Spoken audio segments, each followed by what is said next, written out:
¿Qué tal? Muy buenos días a todos. Gracias por esta conferencia de mercados financieros y fondos de inversión, impartida por Principal Fondos de Inversión. En esta ocasión tengo el gusto de contar con Omar Morales, quien es nuestro director de inversiones en la operadora, y bueno, pues quien nos estará apoyando en esta llamada trimestral.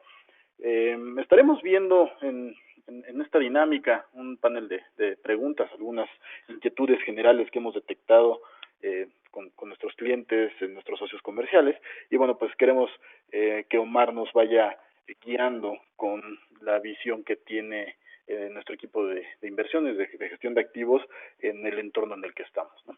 Eh, También aprovechar para recordarles que en cualquier momento nos pueden hacer llegar sus preguntas a través de la herramienta aquí de webinar. En el panel de mandos tienen la sección de questions, nos hacen llegar su pregunta y al final de la ponencia estaremos abordando las inquietudes que nos hagan llegar. Y bueno, pues antes de arrancar, Omar, bienvenido, muchas gracias por acompañarnos. Hola, gracias. Buenos días a todos y gracias por esta invitación, Jorge.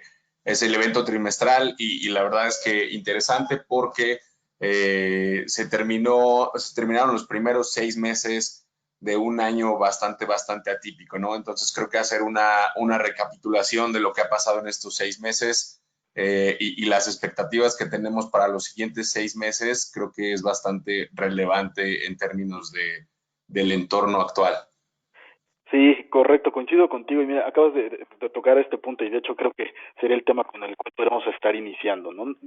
Tuvimos un primer trimestre muy complejo mientras fue evolucionando el COVID, que tuvo un impacto brutal en los mercados, y el segundo trimestre parece que fue muy diferente, ¿no? Entonces, quisiera que pudiéramos arrancar con este punto, Omar. ¿Qué ha pasado en los mercados financieros y en las economías mundiales, tomando en cuenta la reapertura económica que se ha dado después de estos confinamientos a los que nos vimos forzados? Claro. Eh, pues bueno, yo creo que algo importante que hemos estado tratando de evaluar, pues ha sido como la anatomía de este mercado sin precedente en muchos años. Si bien es cierto que ha habido muchos episodios de volatilidad en años recientes, yo creo que la magnitud de lo que hemos observado en este año tenía mucho que no se observaba y ha resultado que el año 2020 ha sido el año en que un poco analizando esta anatomía y en un efecto que se llama hindsight bias, que es evaluar los eventos con ya lo pasado, la historia, pues tenemos que en febrero 19 de 2020, recuerden que el mercado líder en términos de renta variable en los últimos años, que era el Standard Poor's 500, que es renta variable americana, había alcanzado un máximo de 3.386 puntos para después tener la mayor caída en los años recientes de 34% en un lapso de 5 semanas, ¿no? Entonces creo que algo ese es el primer evento en términos de algo histórico que ha sucedido en 2020. Después, otro evento histórico que realmente a los mercados financieros ha impactado bastante, pues es en marzo 23 el anuncio por parte de la Reserva Federal y el mayor estímulo o expansión monetaria en respuesta a esta pandemia generada por el coronavirus se da en el año 2020 y empieza el mercado a crear un tipo de expectativas demasiado positivas y eso lleva a que tengamos una ganancia histórica nuevamente y por eso han escuchado en las noticias que el año 2020 pues ha visto las mejores semanas desde 1980 o desde en los últimos 35 años, etcétera, porque la volatilidad se ha mantenido muy alta y los catalizadores o drivers del mercado pues han sido algo que no se había experimentado de una forma reciente, ¿no? Entonces, empieza en marzo de 24 y 26 la mayor ganancia y el mayor movimiento en 5 días en los últimos 80 años.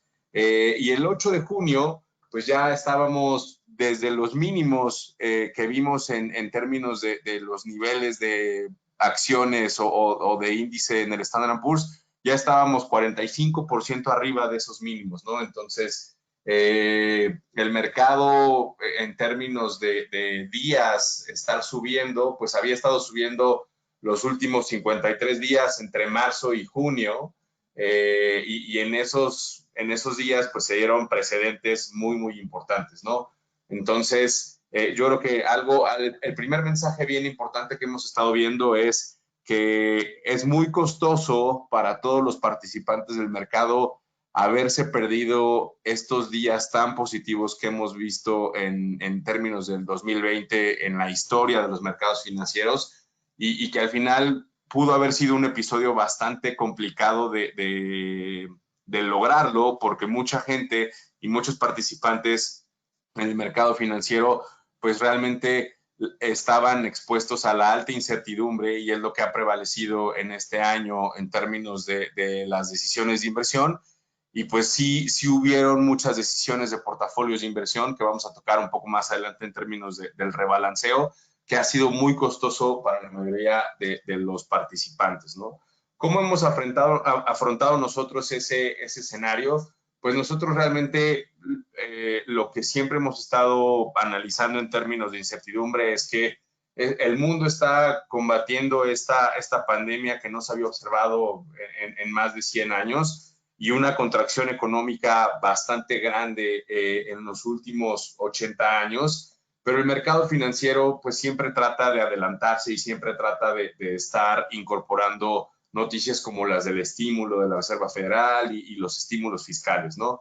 Entonces, en esta gráfica que sí quiero mostrar es, si bien las predicciones que nosotros hemos visto en términos de crecimiento económico o del impacto económico han hablado mucho de esta famosa forma de la recuperación, si es en una V, si es en una W, si es en una U, es en una L. A nosotros lo que realmente nos importa es tratar de ver cuál es el punto final después de todo este escenario, ¿no? Entonces, ¿y a qué me refiero con el punto final? Pues para los mercados de renta variable lo que importa es realmente el nivel de producción o de output. Entonces, si tomamos en cuenta que desde la última crisis, que fue la de 2008, el mundo venía con una aceleración bastante buena y una tendencia de crecimiento económico en plena recuperación, este impacto del coronavirus de muy corto plazo tiene una magnitud bastante fuerte. Los indicadores de actividad económica en la mayoría de los países pues claramente nos mandan a una recesión y es un choque muy corto, pero también es muy incierto al no existir todavía una vacuna, cómo está haciendo esa recuperación y cómo está funcionando la famosa nueva normalidad, ¿no?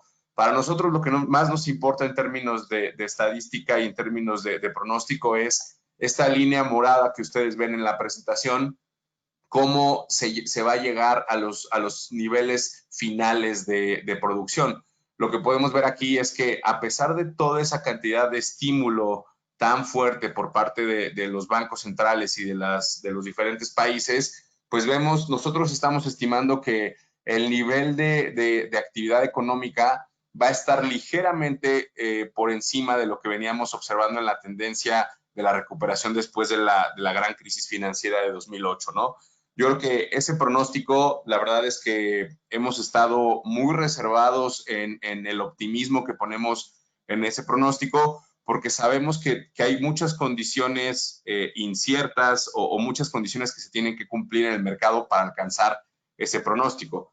Uno de los ejemplos importantes es pues esta reapertura, ¿no? Lo que hemos estado observando en las economías y perdón que me vaya brincando aquí en la presentación entre varias slides, pero voy a estar utilizando varias gráficas. Lo que hemos estado viendo en términos de los impactos y en las diferentes economías son aquellas economías que tienen una cierta movilidad y que atacaron la pandemia desde un inicio de una forma muy agresiva, ¿no?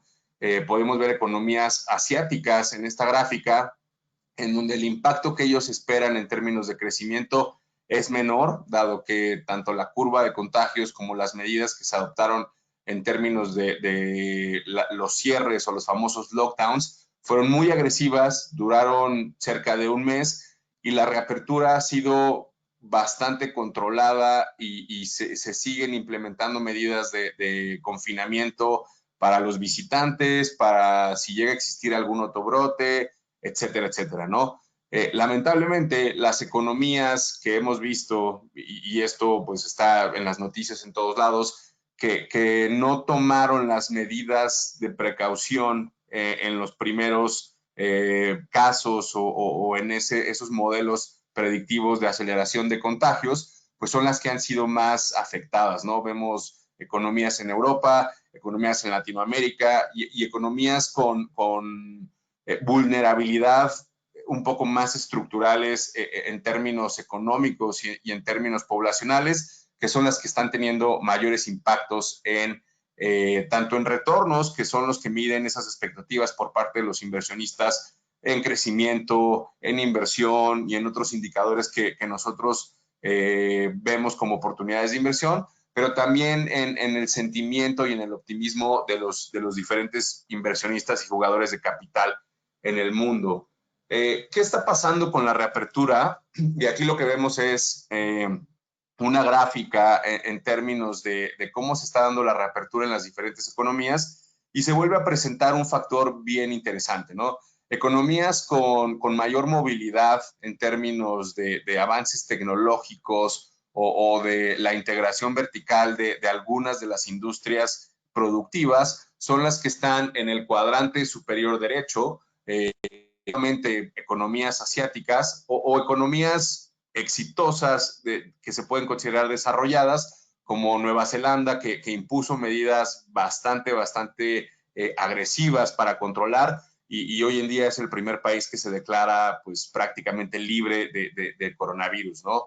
Economías en el cuadrante inferior izquierdo, que son economías que probablemente en esta recuperación o en esta reapertura, pues sí puedan sufrir un poco más los efectos tardíos, pues son economías en donde la movilidad no es que sea lenta, sino se ha demostrado lenta por el tamaño de las economías o bien por las diferentes actividades que no están expuestas. Llama la atención Estados Unidos ahí.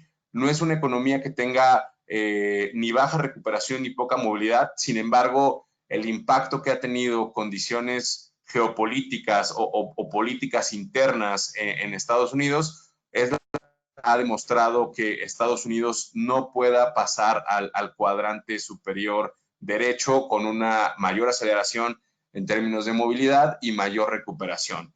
Yo creo que este mapa es solo una foto en términos de los planes que se hicieron de recuperación y de reapertura. Sin embargo, pues ha estado cambiando conforme se van presentando los diferentes casos, ¿no? Esta foto que ustedes ven aquí es al cierre de mayo. Sin embargo, pues al cierre de junio ha estado cambiando de una forma en la que economías como la mexicana, pues que ha tenido los planes de reapertura, pero con una condición de casos en incremento y de contagios en incremento y pues sin todavía lograr estabilizar los efectos negativos de este virus, pues se ha estado moviendo hacia un cuadrante inferior izquierdo con poca movilidad y con poca recuperación, ¿no? ¿Cómo se traduce esto en términos de riesgos por parte de los expertos? Y aquí me gustó este escenario del World Economic Forum, en cómo son los riesgos que van a cambiar en el mundo. Pues el mayor riesgo que ve el mundo es una recesión global, que claramente se ha confirmado por las caídas tan grandes en términos de actividad económica y que son las que vamos a estar viendo durante los datos del segundo trimestre que se van a estar reportando en este mes y en las siguientes semanas, pues son caídas de Producto Interno Bruto de doble dígito e inclusive de 40%, ¿no? Hoy salió el primer dato de GDP, el caso de Singapur, con una caída bastante fuerte del segundo trimestre, que ya es esperada y que eso sí se espera por todos los participantes del mercado, Sin embargo, la sorpresa negativa sería que esas expectativas se quedaran cortas y es lo que vamos a ver en las compañías en términos de resultados trimestrales. El segundo riesgo, y que quiero tocar ahí un factor muy importante en términos de las condiciones del mercado actual, son las quiebras o bancarrotas de las compañías pequeñas y medianas en todo el mundo.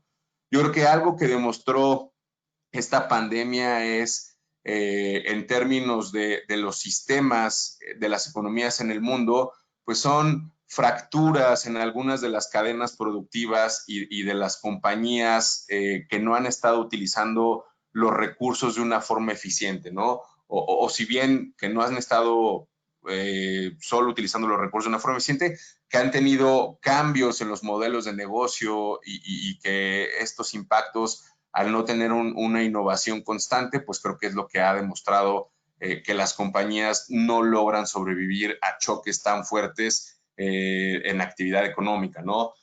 Por darles un poco de contexto, los riesgos que se han estado presentando, como el tema de las bancarrotas, pues yo creo que las mayores bancarrotas o las más sonadas en este 2020, pues tienen que ver con sectores de servicios, el caso de rentas de automóviles, el caso de aerolíneas, algunos casos de energía, el tema de comercio. Tenemos el caso de Hertz, es la compañía más sonada en términos de un proceso de bancarrota en el mundo. Aerolíneas como LATAM, que tiene un impacto bastante fuerte, el sector turismo, y que sigue todavía muy incierto el panorama, y las necesidades de flujo en esa industria son bastante altas, y que al no tener ventas o caídas del 90%, 8% del crecimiento en pasajeros, pues son las que sufren bastante. El caso de telecomunicaciones, una compañía americana que se llama Frontier Communications, es la tercera más grande en términos de estar en bancarrota. Compañías como JCPenney o como Marcus, que son más de comercio y de retail, en donde ese cambio hacia un e-commerce y a productos un poco más básicos y no tanto el consumo discrecional, son las que han estado sufriendo de una forma muy importante, ¿no? El tercer riesgo que vemos un poco más de largo plazo, y que también lo ven los expertos del Foro Económico Mundial, ven desempleo estructural, y sobre todo en las nuevas generaciones, un poco más sostenido. ¿Y eso por qué? Porque recuerden que en todo el mundo esta forma de trabajo remoto y este cierre tan importante de la industria de servicios, pues ha demostrado a muchas compañías que los recortes que han estado haciendo para ahorrar y para un poco disminuir los gastos, pues logran que tengan que mantener estructuralmente su plantilla laboral un poco más baja, ¿no? Entonces, sí creemos que estructuralmente la tasa de desempleo en el mundo va a estar un poco más elevada de lo que hemos observado en los últimos 5 años. Sin embargo, y esto es un poco una opinión más personal, creo que las nuevas generaciones, al ver esta pandemia, lo que han estado tratando de buscar es más innovación y el tema de emprendimiento, ¿no? Entonces creo que si bien los jóvenes son los que van a estar más impactados, dado que no va a haber apertura de puestos laborales ni un mercado laboral tan bollante como lo hemos visto en los últimos 5 años, creo que las necesidades de largo plazo en términos de brecha social e innovación, creo que hay un área de oportunidad muy importante ahí para las nuevas generaciones, en donde se pueden crear nuevos modelos de negocio, se pueden crear nuevas formas de trabajo, y creo que es algo muy importante en términos de las crisis, cuando se brindan esos grandes avances, sobre todo generando mayor productividad a través de la innovación. ¿Qué estamos viendo también en términos de riesgos importantes? Yo creo que pensando en 2021, pues nuevamente se empieza a ver mayor restricción en términos comerciales y temas geopolíticos entre los diferentes países. Creemos que este modelo o esta pandemia lo que ha generado en el mundo, pues ha sido mayores economías más cerradas y economías sí un poco más indispuestas a estar pensando en perseguir mayores acuerdos comerciales o mayores tratados, ¿no? Yo creo que parte de eso lo empezamos a ver con la guerra comercial entre Estados Unidos y China, que lleva ya los últimos 2 años. Sin embargo, yo creo que los países, al ver afectado de una forma muy importante su economía doméstica, creo que se están replanteando cuáles son las industrias que están siendo predominantes y mayoritariamente claves para cada uno de los países, ¿no? Entonces creo que esas restricciones, tanto de capital humano como de capital físico y de productos, creo que es algo con lo que tendremos que vivir para los siguientes años. En términos generales, yo creo que lo que estamos viendo en el mercado y esta famosa anatomía del mercado financiero, lo que nosotros creemos es que pues hay cosas que nos están marcando una desconexión en términos económicos y en términos financieros. Realmente ver que los mercados financieros han tenido desempeño espectacular después de marzo, pues sí nos lleva a pensar que nuestros portafolios necesitan cambios a la exposición que tienen dentro de los activos y sobre todo porque existen fases en términos del mercado y del ciclo que nosotros estamos muy conscientes para no cometer ese tipo de errores que hemos mencionado que pueden ser muy caros en los diferentes portafolios, ¿no? Yo creo que si partimos el ciclo en etapas en términos de cómo pensamos los humanos, pues la primera etapa fue cuando solo un pequeño grupo de personas o de individuos participantes del mercado eran receptivos y creían que la mejora después de todo esto iba a ser mejor. Ahí es en donde el optimismo pues ha sido bastante bajo. La segunda etapa la vivimos yo creo que durante los meses de mayo y junio, que fue después de todo este estímulo fiscal. La mayoría de los inversionistas se dieron cuenta de que la cosa se estaba mejorando realmente y actualmente, y lo vimos en las expectativas de los datos adelantados. Ya los inversionistas estaban esperando, como les mencionaba, un segundo trimestre de datos muy malos. Sin embargo, pues empezaban a ver datos adelantados de ventas o de uso de tarjetas de crédito en actividades de e-commerce mejorándose, y el optimismo se va permeando de una forma mucho más grande. Pero la tercera etapa, que yo creo que es en donde hoy en día el mercado financiero se encuentra, es en donde ya el consenso está viendo más allá de 2020, ¿no? Y lo vemos en las utilidades. Lo que sucedió durante el primer trimestre de reportes fue que las compañías quitaron una cosa que se conoce como guidance o las guías de expectativas para las utilidades de todo el año. Simplemente las quitaron por los efectos tan negativos, y los analistas y el consenso de analistas no se sintió molesto por ese hecho que hicieron las compañías. Sin embargo, empezaron a percibir que los choques tan grandes que iban a haber de utilidades en 2020 iban a tener una fuerte recuperación para la segunda mitad del año y probablemente para 2021, ¿no? Entonces yo creo que eso es lo que predomina hoy en día, y sin embargo nosotros creemos que eso es probablemente lo más peligroso ya cuando vemos que todo el optimismo y que ya todo está incorporado en los mercados financieros. Muy bien, Tomás, muchas gracias. Y quiero rescatar este tema que decías de cómo está ahora sí que los fundamentales de las economías, ¿no? Ya vemos a nivel regional o a nivel global, perdón, que pareciera que le estamos dando vuelta a lo más delicado de la situación, pero quisiera saber tu opinión sobre qué está pasando en México, cómo se ve la economía mexicana. Claro. En términos de México, y esto, lo que hemos visto ha sido un panorama Pues yo sí podría decir que en términos generales un poco más complicado que las economías desarrolladas y que inclusive algunas economías emergentes, sobre todo por, yo creo que el difícil balance que tienen los actores del gobierno mexicano y de las instituciones en términos del balance, ¿no? ¿Qué hemos visto en México? Pues en esta gráfica lo que ven ustedes son las expectativas de crecimiento en México, que son las que más han sufrido en términos de expectativa. El consenso está muy en línea a lo que nosotros estamos esperando en términos de crecimiento de la economía, un -9.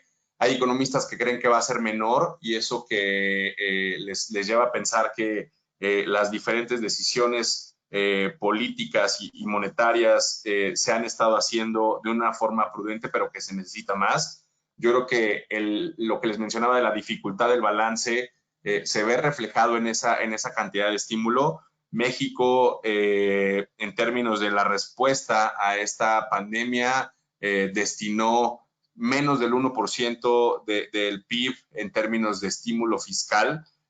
Cuando otras economías están dando mucho más del 5% o del 10% en términos del crecimiento de la economía, ¿no? Entonces yo creo que ese es el primer balance que a los diferentes participantes del mercado los hizo ponderar un crecimiento mucho menor en términos de la economía mexicana, pero creo que lo importante es mencionar que como economía emergente, pues creo que ese número resultó de tener el balance entre una economía que no se endeude más, una estabilidad financiera, por así llamarle, y lo vemos en términos del déficit económico, en donde no crece, como pueden ver en esta gráfica. La expectativa es que no crezca más de lo que estaba propuesto. Y también condiciones en choques que hemos visto, como pudo ser el caso del petróleo, ¿no? Que fue un choque bastante fuerte en términos de ingresos petroleros y probablemente el estímulo que pudo haber necesitado y que necesitó efectivamente Pemex para que no se deterioraran las demás variables. ¿Qué costo tiene? Porque al final en estos balances económicos, pues todo tiene un costo. El costo, lamentablemente para México, pues ha sido un crecimiento o una contracción económica mucho más fuerte y que creemos que los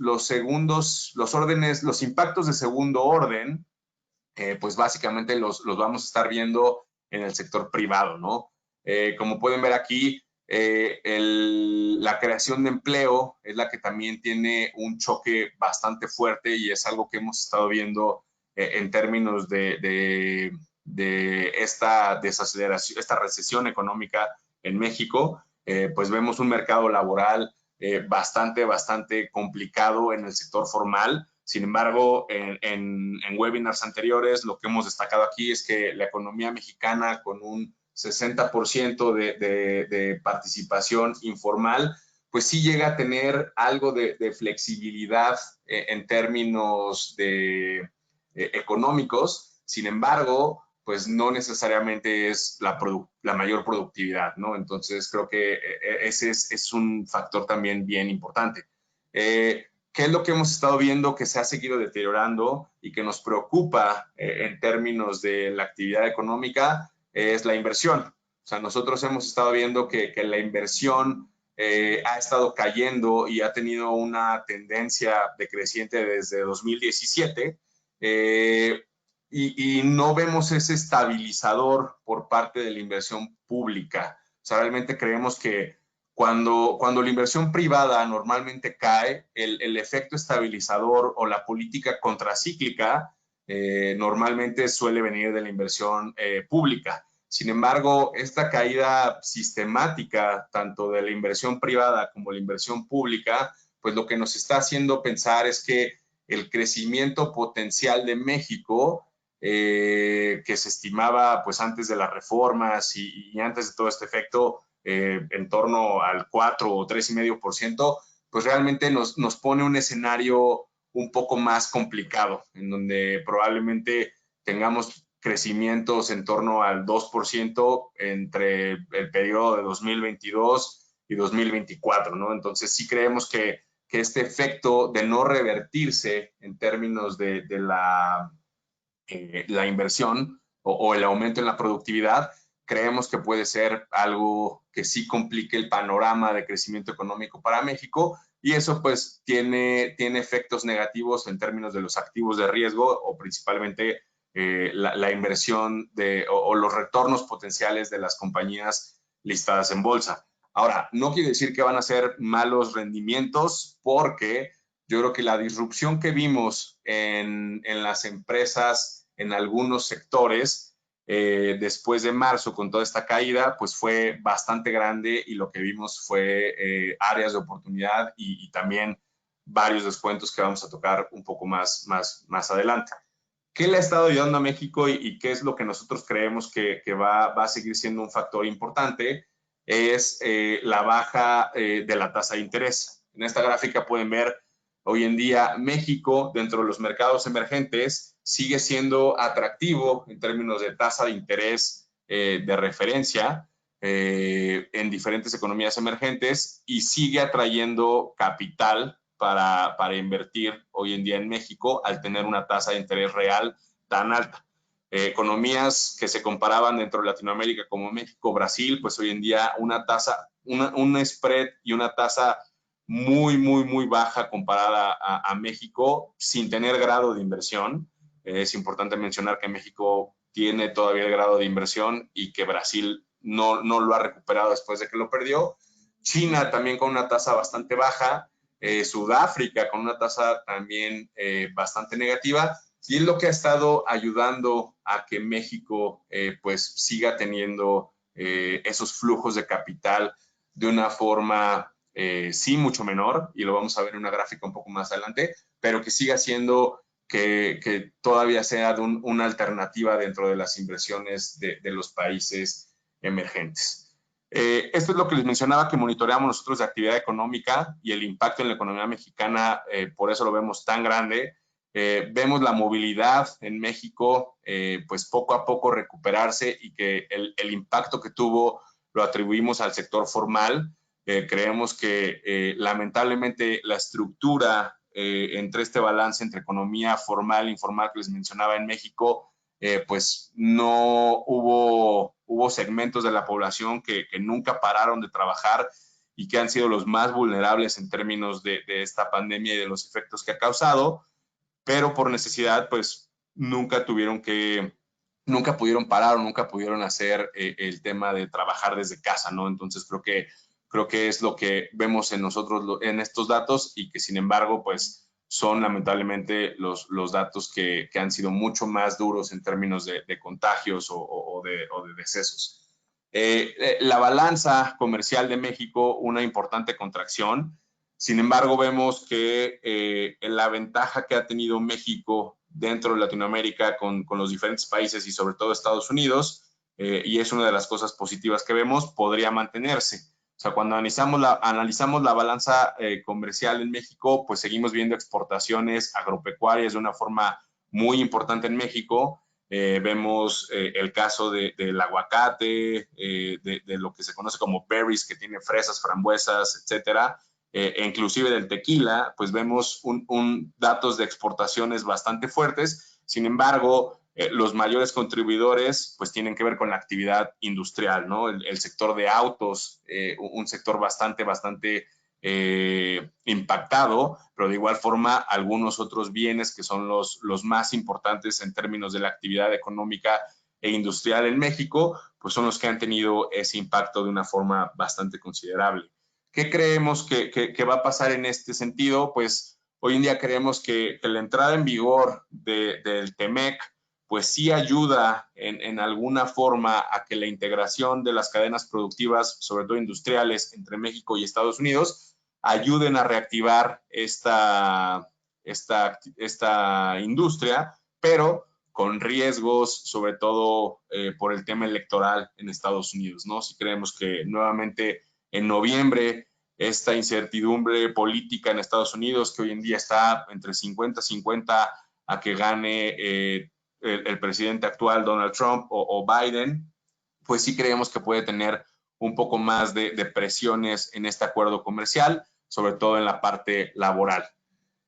Como expectativa de Banco de México, nosotros creemos que la tasa va a bajar 50 puntos base más. Creemos que se pueda quedar en niveles de 4.50 por las razones que les mencionaba en términos del balance de riesgos externos, sobre todo en México, ¿no? Quisiera mostrarles una gráfica importante que nosotros hemos estado analizando en términos de flujos. Y aquí lo que pueden ver es que los participantes en el mercado de bonos por excelencia o por tenencia, por tamaño de tenencia, siempre han sido los extranjeros. Los extranjeros llegaron a tener más del 50% de la deuda emitida por parte del gobierno federal contra los locales. ¿Qué hemos visto desde 2017? Pues hemos visto que esa tenencia ha ido disminuyendo con los diferentes cambios en política monetaria por parte del Banco Central. Ustedes pueden ver que la mayor disminución ha sido en instrumentos con vencimiento de corto y mediano plazo, y esto responde no a una fuga de capitales, sino más bien a que el espacio que tiene Banco de México para recortar la tasa de interés cada vez es menor. Entonces, yo creo que recuerden que la tasa de Banco de México pues viene de niveles muy elevados, y hoy en día que se espera que termine, o que esperamos que termine en niveles del 4.5, ya como inversionista internacional o extranjero, pues no deja mucho espacio en términos de alternativas.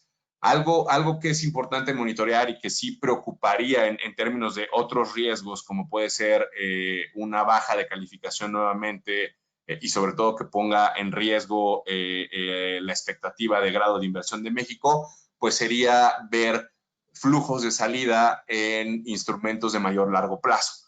Recuerden que la curva de bonos o los instrumentos de renta fija miden diferentes riesgos. Nosotros, como vemos, los bonos de corto plazo y mediano plazo, esto entre 1 y 5 años, miden expectativas de política monetaria del Banco Central. Entonces, por eso, pues realmente los recortes de la tasa o las alzas de tasa se ven reflejadas en instrumentos de sus plazos. Y los instrumentos de largo plazo miden ya las expectativas de calificación variables de largo plazo, como la inflación en los diferentes países, ¿no? Entonces, yo creo que el primer indicador en donde los participantes de mercado pueden empezar a cuestionar una baja de calificación o un cambio en términos del nivel de grado de inversión en México se debería de ver reflejado en los bonos de largo plazo, con los niveles de tasa, pero también con los flujos de salida en estos instrumentos. Y hoy en día no lo hemos visto. Hoy en día no hemos visto que la confianza, por así ponerle, de los inversionistas, tanto locales como extranjeros, en esas variables económicas se vea deteriorada. Lo que es importante mencionar, y que quiero ser muy enfático en este punto, es que los flujos y las salidas de flujos en instrumentos de 1 a 5 años responden a la política monetaria del Banco de México y a la expectativa en donde probablemente ya no le queda mucho espacio a Banco de México para recortar la tasa. ¿Qué ha pasado por otro lado con los participantes locales? Lo que hemos visto, los participantes locales pues han sido los que han estado incrementando esos instrumentos por una necesidad en los diferentes portafolios de inversión que hemos visto en términos de los instrumentos del mercado financiero y de las tasas, pues que los participantes del mercado, al percibir mayor riesgo, la mayoría de los clientes lo que demandan es instrumentos de renta fija que les ofrezcan menor riesgo y menor volatilidad, y por lo tanto la demanda de ese tipo de instrumentos, como puede ser el caso de los CETES o el caso de los bonos de corto plazo, en los participantes locales se ha incrementado de una forma importante. Nosotros lo que siempre hemos recomendado en términos de los portafolios es siempre estar balanceando ese tipo de decisiones de inversión de acuerdo a un horizonte de inversión. Sin embargo, las las respuestas emocionales y psicológicas de la mayoría de los individuos, pues nos hacen ir a refugiarnos a instrumentos de corto plazo y sin riesgo en términos de los eventos de volatilidad. Entonces, creo que es muy importante cómo se ha dado este cambio entre locales y extranjeros en términos de las decisiones de inversión. No obstante, este cambio o estas tasas de corto plazo igual se benefician de los recortes de política monetaria en términos de la tasa de referencia y han demostrado que en un año como este, con volatilidad alta, pues las inversiones en renta fija de corto plazo para algunos inversionistas han sido bastante buenas o exitosas. Gracias, Omar. Antes de entrar a la parte de mercados, y aquí una pregunta que nos llega es, justo hablando de la deuda de México, cómo se ven las curvas, tanto la nominal como la real, con este entorno que nos estás presentando. La curva nominal y real, perdón, Jorge, no te escucho muy bien. Sí, correcto. ¿Qué opinión tienen sobre cómo están las curvas, tanto las nominales como reales? ¿Cuál es la visión que tenemos de ellas? Claro. Pues mira, hablando de las curvas, nosotros habíamos estado observando en términos de renta fija, durante principios de año era por las expectativas de recorte en tasas de interés, y me voy a regresar a la de política monetaria de Banco de México. Habíamos estado observando una curva de tasas de interés atractiva en términos de estos recortes de tasa, ¿no? Sí, nosotros estábamos viendo que con una tasa que veníamos del 8% y expectativa de que nosotros pensábamos que iba a terminar a niveles de 5% la tasa de interés. Sin embargo, este deterioro y esta contracción económica pues ha demostrado ser mucho más fuerte y creemos que por eso el nivel de 4.50 es en donde Banco de México podría hacer una pausa para reevaluar. Pues preferíamos algo de tasas nominales de largo plazo, que son las que más iban a beneficiar. Yo creo que en este entorno actual y después de haber ya incorporado esos recortes de tasas de interés, el efecto que nosotros estamos viendo de una forma importante es el efecto inflacionario a nivel global, detonado por alimentos o por mercancías que han tenido demasiada volatilidad o disrupciones en el lado de la oferta en el mundo. Entonces, sí, nosotros estamos esperando hoy en día una inflación que temporalmente sea un poco más alta en términos de los siguientes 2 meses, pero que no llegue a sorprender nuevamente a niveles por encima del 4%, ¿no? Yo creo que esta expectativa del consenso en términos de inflación por debajo del 4 o muy en línea al 3,5%, hace mucho sentido a las condiciones de desaceleración que hemos visto, pero con choques de corto plazo o digamos así, que suelen durar muy poco por las disrupciones que hemos visto en términos de la oferta y en términos de la pandemia. Sí creemos que existe una oportunidad en el caso de los instrumentos que te brindan protección inflacionaria, siempre con la idea de estar rebalanceando de acuerdo a las condiciones de mercado, ¿no? Yo creo que esa es parte de la labor que hacemos dentro del equipo de inversiones en términos de estar evaluando los diferentes activos y el estar haciendo ese trabajo por nuestros clientes en términos de las oportunidades de inversión. ¿Por qué también vemos la inflación un poco presionada en el corto plazo? Pues lo hemos visto por la volatilidad del tipo de cambio. Si bien el choque de inflación que se generaba por el tipo de años anteriores solía ser más grande, lo que hemos visto hoy en día con un tipo de pues sí bastante volátil, que inclusive en el corto plazo llegamos a ver pues bastante optimista. Nuevamente nosotros vemos hoy en día presiones a que el tipo de cambio se mantenga entre estos niveles y que esté terminando el año, yo te diría, pues sí, entre 22.80 y cercano a 23 pesos por dólar, porque los catalizadores del tipo de cambio pues también se empiezan a agotar. O sea, el tipo de cambio, acuérdense que refleja también la expectativa de política monetaria por parte del Banco de México. Si Banco de México decide ya no bajar la tasa de interés, eso suele ser positivo para el tipo de cambio, dado que muestra un nivel de prudencia en términos de estabilidad económica monetaria, pero también si los choques de actividad económica suelen ser más fuerte o de aversión al riesgo global pueden ser más fuerte, es cuando podemos ver los episodios de alza en el tipo de cambio, ¿no? Entonces, si vemos que los participantes de mercado, y es uno de los riesgos que vemos, que esta reapertura se descomponga y que en el mundo veamos otra vez una nueva serie de contagios, pues que la aversión al riesgo en los mercados financieros haga que variables como el tipo de cambio vuelvan a elevarse otra vez a niveles por encima de 23 pesos por dólar. Entonces yo creo que es un balance que tiene que ver mucho con condiciones externas hoy en día en el tipo de cambio, y que las condiciones internas pues cada vez tienen más estabilidad y no necesariamente implicarían que podríamos ver un tipo de cambio mucho más bajo.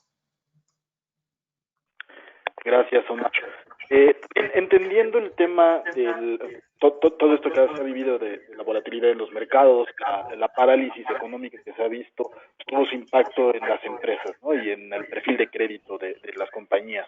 ¿Esto cómo se ha reflejado o qué expectativa tenemos de tanto los reportes trimestrales como del perfil crediticio de las compañías? Claro.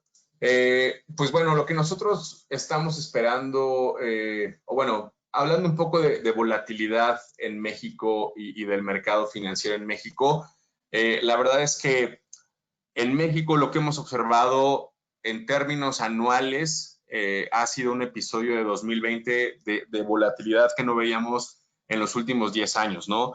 Hemos tenido las metas que conocen como drawdowns, que son las magnitudes de las caídas en algunas industrias y de volatilidad que pueden ser por arriba del 50%, ¿no?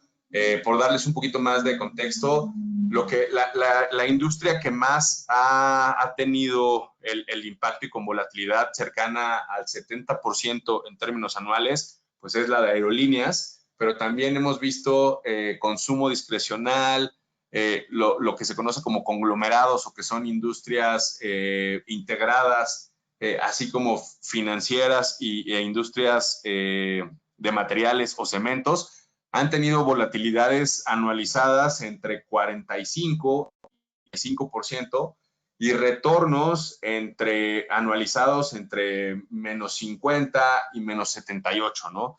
Entonces, lo que hemos visto es que la expectativa en términos de esta caída de inversión, esta recesión y este entorno de pandemia, pues ha generado estrés en las compañías, sobre todo que tienen un apalancamiento mucho más fuerte y que probablemente no pueden hacer el servicio de la deuda, y eso se refleja en las expectativas en términos de renta variable, ¿no? Creo que son las que más han sufrido. Lo que nosotros estamos esperando en términos de crecimiento de utilidades es que este año las utilidades en dólares para la bolsa mexicana pues caigan entre un 35 y un 40%, pero que después tengan una recuperación bastante fuerte en términos de 2021, entre un 30 y un 35%. Sin embargo, creo que ese estimado, como les mencionaba, va a estar moviéndose mucho por los factores de inversión o por este crecimiento en la inversión. Si vemos que pueda llegar a tener mayor inversión privada o mayor inversión pública, esa expectativa puede mejorarse de una forma bastante considerable, ¿no? Perdón, les dije menos 40 en la caída en utilidades, pero esa es la del segundo trimestre. Para todo el año, en 2020, creemos que las utilidades en dólares de la bolsa mexicana van a caer entre un 27 y un 30%. El mayor impacto se va a ver en este segundo trimestre. Entonces, hablando de crédito, lo que hemos visto en crédito es que los bonos corporativos en México, de algunas industrias que les mencionaba que han tenido esas caídas importantes en bolsa, como puede ser consumo discrecional o aerolíneas, son los que han estado teniendo un deterioro de una forma muy importante. Y esto porque las compañías, pues, se les empieza a complicar ese servicio de la deuda. Compañías como Alsea, compañías como Aeroméxico, lo que hemos estado viendo es que el nivel de estrés que han tenido esas acciones en términos de empresas que cotizan en bolsa, pues también se traduce dentro de la confianza de los inversionistas en los bonos corporativos de estas compañías. Entonces, creo que el impacto, o más bien la oportunidad que pueda llegar a existir en términos de decisiones de inversión, pues radica en un análisis de la compañía y sobre todo en pensar cuáles son las compañías que van a sobrevivir después de toda esta pandemia, ¿no? En términos de pensar si los modelos de negocio como existen van a seguir siendo funcionales o si la compañía se adapta, evoluciona y con eso logra recuperar parte del impacto que tuvo en este año 2020. ¿Dónde vemos oportunidades? La verdad es que nosotros en los mercados financieros en renta variable local hemos estado viendo oportunidades en el sector de retail o comercio. Hemos visto una característica muy interesante en algunas compañías en donde las inversiones que han estado haciendo en tecnología y en capital humano han permitido que las compañías sean más rentables y que mantengan o logren incrementar un poco más sus retornos sobre capital y que logren aprovechar una tasa o un costo de capital menor. Entonces, eso es muy bueno en términos fundamentales de la compañía porque para los inversionistas, pues están creando valor en términos de decisiones de inversión con una rentabilidad alta, con un costo de capital más bajo, ¿no? Entonces, el sector de retail es algo que está mostrándose de una forma bien interesante. En el sector financiero también vemos oportunidades, sobre todo por esta innovación y esta integración que les mencionaba entre los modelos de negocio nuevos o el emprendimiento y los modelos tradicionales. Pues toda esta ola que hemos visto por parte de los bancos como participantes del sector financiero en fintech o en desarrollos de nuevos modelos de negocio, pues ha permitido que también logren estar capturando más clientes, que logren estar haciendo más rentable algunos de los procesos y que el impacto que han tenido por la baja de las tasas de interés en los márgenes que han tenido sea menor y de igual forma que logren cuidar la calidad de la cartera al tener menos crédito, ¿no? Creo que ese es un costo de oportunidad también bastante alto para las compañías y para la economía, porque se cierra prácticamente el crédito cuando existe una recesión. Sin embargo, pues es a costa de cuidar la calidad de la cartera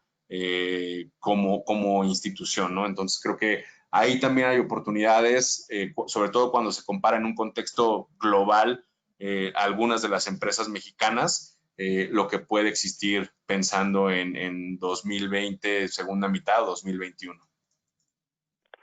Gracias, Omar. Nos quedan 5 minutos y ya para terminar, siguiendo con el posicionamiento o la estrategia de inversión que se está implementando en los portafolios. Respecto a la renta variable global, ¿qué estrategia se está aplicando? Nosotros lo que sí estamos haciendo en los portafolios es una diversificación global muy importante. Como les mencionaba, yo creo que hoy en día no vemos un riesgo a la calificación soberana de México en el corto plazo, pero sí hay una serie de factores que nos hacen pensar en que la exposición a los activos mexicanos pues tiene que ser mucho más ponderada o evaluada con respecto a las alternativas de inversión en el mundo y sobre todo pues la protección que te puede ofrecer una inversión en una divisa diferente al peso mexicano, ¿no? Entonces yo creo que dentro de los riesgos que nosotros vemos para 2021, pues eventualmente son son primero las elecciones en Estados Unidos, las elecciones intermedias en México que tenemos en 2021, pero sobre todo queremos ver esta evolución del balance en términos del nivel de endeudamiento en México y la disciplina que se ha logrado mantener en términos de la proporción deuda-PIB, que no se ha acelerado y no ha subido y se ha estado manteniendo de una forma estable. Sin embargo, sí queremos estar observando la evolución de cosas que nos preocupan en términos de el atraer inversión extranjera, ¿no? Pues yo creo que el tema de energía es uno de los factores muy importantes. Creo que es en donde se esperaba la mayor inversión en términos de los proyectos. El sector agropecuario es un sector también muy importante que podría traer ventajas competitivas para México como un hub regional en términos de desarrollo agropecuario. Sin embargo, yo creo que la percepción de los inversionistas extranjeros en México, sobre todo ante las garantías y la protección que puedan tener ellos, es muy importante y es lo que nosotros queremos seguir evaluando en términos del desarrollo de la economía mexicana. Y ahora, ¿por qué esto sí tiene un factor muy importante en términos de la calificación soberana de México? Pues porque ese balance es insostenible en el largo plazo, el estar con una estabilidad financiera en el lado del sector público y un crecimiento estable, ¿no? Entonces, creo que es algo que se tendrá que ponderar en los diferentes actores y los tomadores de decisiones para eventualmente seguir manteniendo este grado de inversión, seguir atrayendo inversión que sea productiva y mejorar el entorno local y el entorno doméstico, pero es algo que todavía sigue siendo pues relativamente incierto, ¿no? Entonces, yo creo que la postura que nosotros hemos tomado pues ha sido sí ser un poco más conservadores y estar mucho más pendientes de toda la evolución del sector doméstico, el vínculo entre el capital privado y el capital público y las oportunidades que se puedan generar. Yo creo que hay muchas oportunidades que se pueden generar con vehículos de inversión privada hacia sectores o hacia compañías que han tenido los efectos negativos de esta pandemia y que pueden brindar tanto buenos retornos como buenas expectativas de crecimiento potencial en largo plazo y unas mejoras en productividad. Sin embargo, creo que hoy en día estar más diversificado en los portafolios, pues es lo que ha estado ayudando a que nuestros clientes tengan mejores retornos, ¿no? Cuando nosotros ponemos los retornos esperados en México contra el mundo, la tasa de crecimiento de los diferentes activos fuera de México, al tener un mayor estímulo fiscal, un mayor estímulo monetario en las diferentes economías, pues es lo que les brinda un mayor atractivo. Entonces, sí los portafolios han estado siendo diversificados en su mayoría en activos internacionales, porque es en donde han estado los catalizadores positivos para el retorno esperado, pero no quiere decir que en México no existan oportunidades, ¿no? Yo creo que sí hemos sido mucho más selectivos en México, sin embargo, yo creo que una de las ideas interesantes a evaluar es este tipo de vehículos que les menciono en algún tipo de crédito privado o de crédito a pequeñas y medianas empresas que puedan ser productivas, que puedan sobrevivir esta pandemia y sobre todo que puedan seguir generando empleos y que puedan seguir generando desarrollo económico en México. Ese definitivamente creo que sería un vehículo bien interesante a evaluar para los portafolios de inversión y que podría presentar una alternativa para nosotros. Muchas gracias, Omar. Y ya como comentario de cierre quisiera destacar o checar contigo justo en este entorno cambiante, la volatilidad que nos comentabas, las oportunidades que se presentan, también la relevancia de estar rebalanceando la cartera, ¿no? Entonces, quisiera si me puedes ayudar con tu comentario de cierre respecto a este tema. Sí, yo creo que pues la incertidumbre va a continuar hasta que no se tenga una vacuna, ¿no? Yo creo que lo que ven los expertos del Foro Económico Mundial creo que es algo que refleja esa alta incertidumbre. Yo creo que esta famosa nueva normalidad sigue siendo bastante prueba y error. Lo hemos visto con estados en Estados Unidos que han estado reabriendo la economía y otra vez cerrando porque se toman medidas en los casos. Yo creo que esta incertidumbre creo que la vamos a seguir viviendo durante 2020 hasta que no exista una vacuna, y los efectos más importantes son los efectos de largo plazo que van a crear en todo el mundo, ¿no? Yo creo que en los mismos comportamientos psicológicos que tenemos, creo que va a hacer que cambie el patrón de consumo de muchas personas.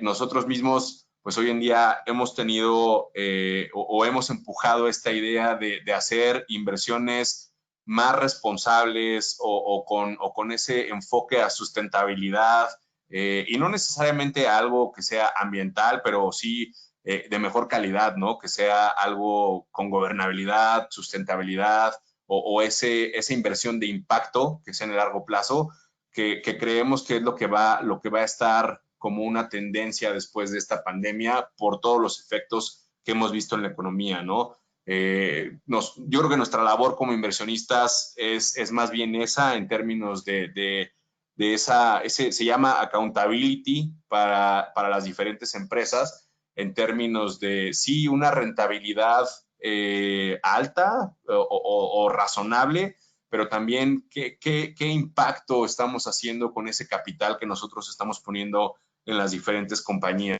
Entonces, yo creo que no es algo que no pueda convivir. Yo creo que se puede encontrar un balance entre esas inversiones que generen un impacto y que tengan una rentabilidad adecuada, pero yo creo que empieza por todo lo que hemos estado viviendo hoy en día en términos de conciencia de los participantes de mercado. Creo que he visto muchas preguntas aquí en el chat que las hemos tocado y que tienen que ver que sí, con mayores de volatilidad, el tema de la vacuna. Creemos que las expectativas de una vacuna, pues si recuerdan, habíamos empezado a que primero en 18 meses íbamos a tener una vacuna, o en 12 meses, perdón, eran 12 meses, ahora son 18, y ahora pues hasta probablemente 6 meses o menos, y sigue siendo muy, muy cambiante y muy incierto, ¿no? Entonces yo creo que más bien el ejercicio que nosotros estamos haciendo tiene que ver con un horizonte de más de largo plazo, las cosas estructurales que van a cambiar en las diferentes economías y en las diferentes economías y en los diferentes activos de inversión, pero sobre todo en las diferentes oportunidades que se vayan generando. Yo creo que como consejo para todos nuestros clientes es más bien el estar ponderando este par de visiones, tanto positivas como negativas, es muy bueno, pero siempre hay que ser muy conscientes de lo que estamos esperando en términos de esta relación de riesgo y de retorno, que es algo que va a seguir, ¿no? Que vamos a seguir viviendo en un entorno de alta volatilidad por el alto nivel de incertidumbre que existe. Sin embargo, el estar buscando oportunidades creo que también es algo muy interesante pensando en el largo plazo.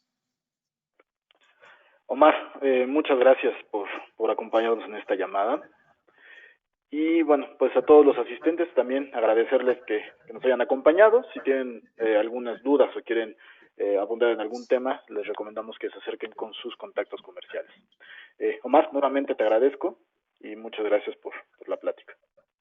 Muchas gracias a todos, gracias por la invitación. Trataremos de responder las preguntas que se quedaron aquí en el chat sin responderse en este webinar en vivo. La mayoría de estas preguntas o de estos textos, normalmente nosotros publicamos comunicaciones con temas de perspectivas económicas o de activos de una forma mensual, pero también estamos dando información a los diferentes equipos comerciales. Entonces, yo creo que la recomendación de Jorge en términos de buscar a sus contactos comerciales si existen más dudas, creo que es algo bastante bueno porque ellos tienen esta información a preguntas sobre expectativas, las visiones o bien los diferentes portafolios. Muchas gracias por la atención y por el tiempo y estamos a sus órdenes. Muchas gracias, Omar. Y bueno, pues terminamos la llamada. Estaremos en contacto con ustedes en siguientes sesiones. Que tengan un excelente día.